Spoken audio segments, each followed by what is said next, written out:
Bonjour à tous, vous avez certainement lu et vu cette semaine que le marché, l'écosystème de la crypto est tout chamboulé à cause de la faillite d'FTX. Et donc je voulais prendre la parole aujourd'hui pour vous donner ma vision de ce qui est en train de se passer. Tout d'abord, peut-être un petit rappel sur ce qu'est la crypto. La crypto permet de gérer votre argent de façon décentralisée. Ça veut dire quoi concrètement? Ça veut dire que vous pouvez faire des virements, stocker votre argent, investir votre argent sans passer par un acteur centralisé comme les banques. En fait, c'est un code informatique, la fameuse blockchain, qui prend le rôle des acteurs centralisés de la finance aujourd'hui. Pourquoi est-ce que c'est si important? Mais parce que l'argent, la finance est le sang de notre économie. Et ce sang aujourd'hui, il est malade. Et moi, je pense que la crypto peut être un antidote à cette maladie. Comment? Eh bien, la crypto, elle peut rendre la finance plus transparente parce que sur la blockchain, tout est traçable. Elle rend la finance aussi plus équitable parce que les règles sont les mêmes pour tout le monde. Elles sont fixées par un code informatique mathématique et donc pas par des arrangements humains. Elle rend la finance aussi plus accessible parce que chacun peut y accéder avec une simple connexion Internet et que la suppression des intermédiaires fait diminuer les coûts et les obstacles. Et puis, c'est avant tout un enjeu démocratique. Parce que grâce à la possession de ces cryptos sur un portefeuille électronique, eh bien, personne, ni l'État, ni une banque, ne peut couper votre accès à votre propre argent. Alors aujourd'hui, comme beaucoup s'intéressent aux cryptos mais ne savent pas trop comment s'y prendre, il y a des entreprises qui apparaissent, comme Binance, comme FTX, et qui disent aux gens, eh bien, donnez-moi vos cryptos, je vais m'en occuper pour vous. Et certains ajoutent même, en plus, je vais vous donner un gros rendement. Mais de ce fait, elles deviennent en réalité comme des banques, des acteurs centralisés. Sauf qu'à la différence des banques, elles sont peu ou mal régulées.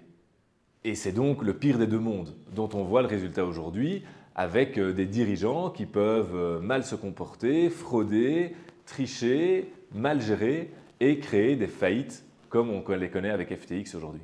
Mais je pense qu'on ne doit pas avoir la mémoire trop courte. Quand on regarde la crise de 2008, elle a été générée par la gestion malsaine de quelques acteurs centralisés. Il y a eu Lehman Brothers d'abord aux États-Unis et puis Fortis plus près de chez nous. C'est le même phénomène qu'FTX en fait. Et c'est justement ces risques liés à la centralisation que la crypto peut résoudre. Au passage, c'est important de dire que le sacro-saint principe du too big to fail est un peu suspect. Parce qu'ici, dans le cas de la crise qu'on connaît dans le monde des cryptos, eh bien, l'écosystème ne va pas demander de l'aide aux États ou aux banques centrales. Pourtant, il s'agit aussi de dizaines de milliards d'euros. Mais ce n'est pas le contribuable qui va payer, mais les tricheurs et malheureusement les investisseurs.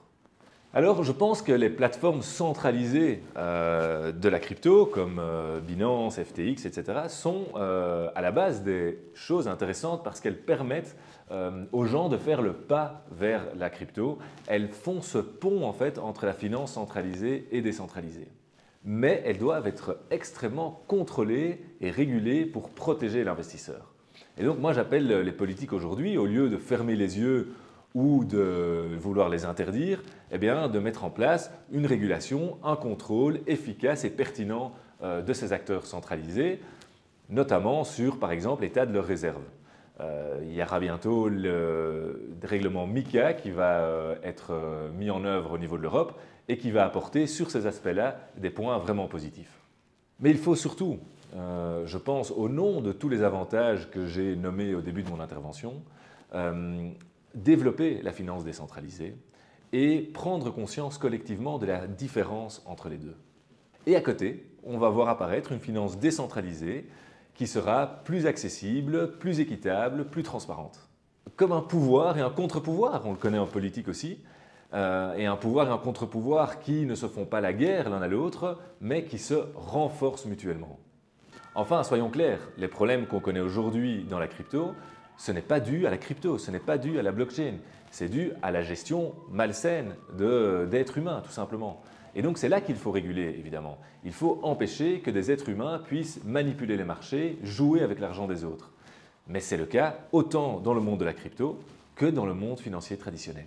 Je terminerai par dire que la décentralisation est un monde de responsabilité, où chacun doit prendre conscience de la monnaie qu'il utilise, de là où il place son argent, par exemple.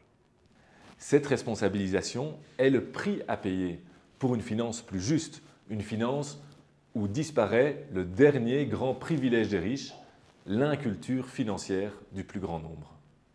Voilà, j'espère vous avoir donné quelques clés de lecture et de compréhension du monde de la crypto. Vous avez un peu mieux compris pourquoi, pour moi, cette crypto peut vraiment jouer un rôle bénéfique dans la société.